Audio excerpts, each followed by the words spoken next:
আউযুবিল্লাহি মিনাশ শাইতানির রাজিম বিসমিল্লাহির রহমানির রহিম আলহামদুলিল্লাহ।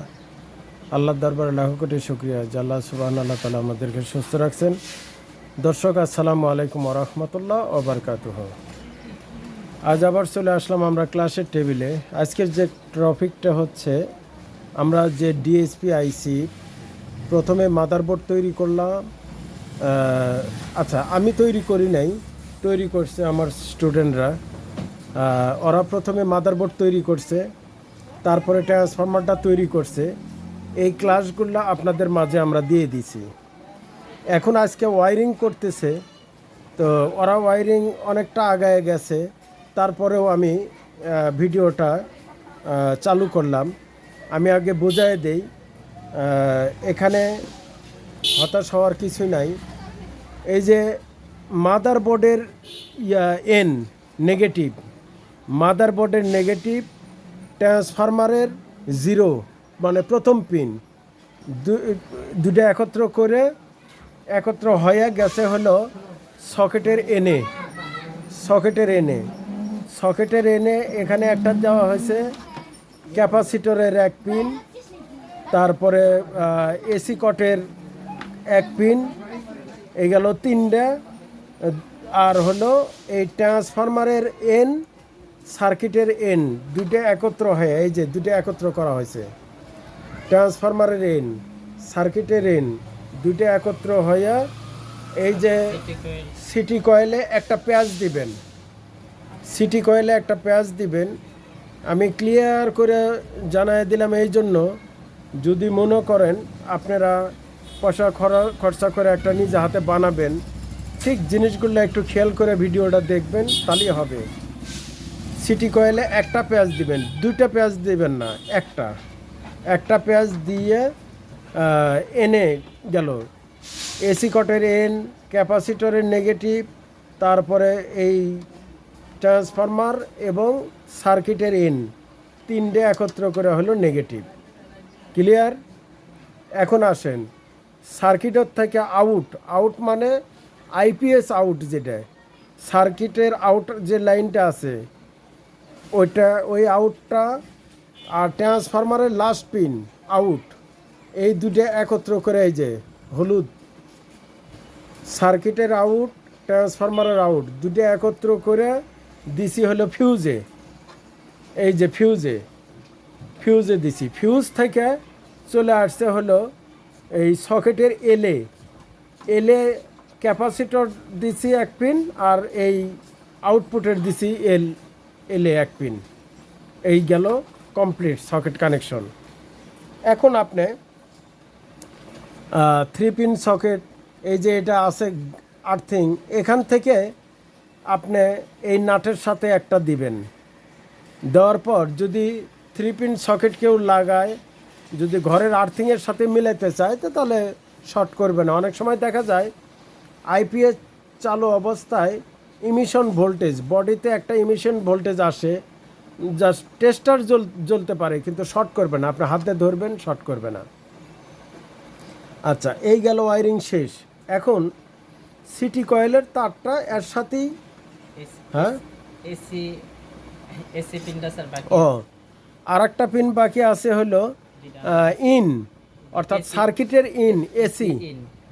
এই যে এসি ইনটে আমরা এসি কটের তারটা দিছি হলো লালটা ফিউজ থেকে আইসা এই সার্কিটের ইন হয়েছে, অর্থাৎ কারেন্টের লাইনের যে ফেজ নিউট্রালটা গেল সকেটে সরাসরি, আর এলটা গেল হলো সরাসরি ফিউজ হয়ে এই সার্কিটে ইনে। ঠিক আছে? সার্কিটের তিনটেই কানেকশন মাথায় রাখবেন। এনটা শুধু এনটা হলো নিউট্রাল, আর ইনটা হলো ফেজ, আর আউটটা হলো আইপিএসের আউট, ট্রান্সফরমারের আউট, দুটো একত্র হয়ে গেছে ফিউজে। ইনটা সরাসরি গেছে ফিউজ থেকে গেছে এসি কটে। এই ওয়ারিং শেষ। এখন সবসময় একটা জিনিস খেয়াল রাখবেন, এই দুইটা হিটসিংয়ের সাথে লাগানোর আগে আপনি সেন ভোল্টেজ সেন ভোল্টেজ লাগানোর জন্য ব্যাটারির সাথে কানেকশন করার পর হালকা করে লাগাবেন। কানেকশন করার পর সুইচটা অন করে দেখবেন ভোল্টেজটা আসছে দেখলেন, তারপরে অফ করে দিবেন।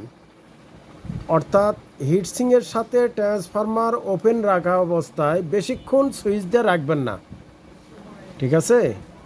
বেশিক্ষণ সুইচ দিয়ে রাখবেন না, মসফেটগুলো নষ্ট হতে পারে, হবে এটা বলছি না, নষ্ট হতে পারে। আবার যেহেতু ডিএসপি আইসির 4টে ক্যাপাসিটর আছে, 4টে ক্যাপাসিটর ডিসচার্জ করতে গেলে অনেক ঠাস করে শব্দ হয়। এই জন্য ব্যাটারির নেগেটিভ আছে, পজিটিভ আছে, দুই তার লাগাইছে, নেগেটিভে নেগেটিভ, পজিটিভে পজিটিভ লাগানোর পর সেন্ট ভোল্টেজ দেখার পর অবশ্যই পজিটিভ তারটা দিয়ে নেগেটিভের সাথে একটা টাচ দিবেন। নেগেটিভের সাথে, নেগেটিভ আর পজিটিভের 2 তার একত্র টাচ দিবেন। টাচ দিলে এই ক্যাপাসিটরগুলো ডিসচার্জ হয়ে যাবে। ফলে হবে কি, যখন এই ট্রান্সফরমারের এই যখন লাগাইতে গেলে যদি এটা চার্জ থাকে, তাহলে এই চার্জে অর্থাৎ সোর্স ভোল্টেজ ঢুকে যেতে পারে, তখন সমস্যা হতে পারে মসফেটের। তো এই জন্য আমরা ডিএসপির ক্ষেত্রে শুধু খালি ডিসচার্জ করে নেব, নেগেটিভ আর পজিটিভ তারটা ডিসচার্জ করে নেব। মনে থাকবে? আচ্ছা, তো এই জিনিসগুলো কেন ক্লিয়ার করে দেই আমি, কারণ একজন মানুষ এত কষ্ট করে বোর্ডটা বানাইছে, এত টাকা পয়সা খরচা করছে, কিছু নিয়মের কারণে সেটটা হয়ে গেছিল, কিন্তু টেস্টের ক্ষেত্রে আসেই নষ্ট হয়ে গেল। আচ্ছা, অন্য সেটগুলো কেন আমরা ডিসচার্জ করি না? বলে এই জন্য ডিসচার্জ করি না, সেখানে থাকেই মাত্র 1-2টা ক্যাপাসিটর খুব কম মানের, তো ওটা খুললে এমনি লাগাইতেই ডিসচার্জ হয়ে যায়। আর এগুলা বেশি মানের, এমএফডি বেশি, এই জন্য ডিসচার্জ হয় না। তো যাই হোক, যদি আমার কথাগুলো ভালো লাগে তো আপনারা অবশ্যই আমার চ্যানেলটা, আপনারাও ঋণী থাকবেন না, আমার চ্যানেলটা শেয়ার করার মাধ্যমে এবং এই ফার্স্ট টু লাস্ট দেখার মাধ্যমে আপনাদের ঋণ পরিশোধ হবে ইনশাল্লাহ। জাযাকাল্লাহ খায়ের। তা আমাকে অনেকেই রিকোয়েস্ট করছিলেন যে যদি কোর্স ফিটা একটু কমানো হয় তো তাহলে সবার জন্য একটু সহজ হয়।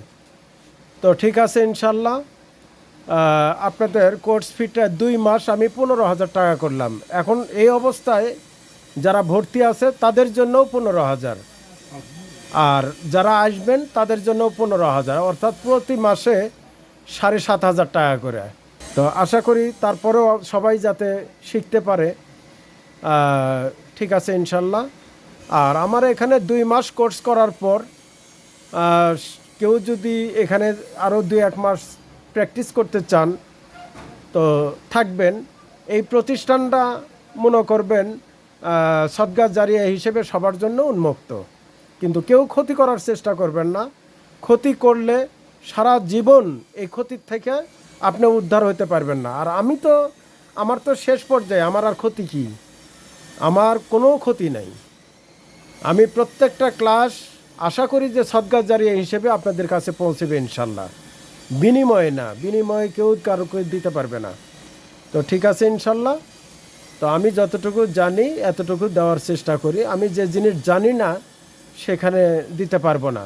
তবে হ্যাঁ, এইটুকু জানি যে আমি 28 প্রকার পার্টসের খুব ভালোভাবে ধারণা রাখি।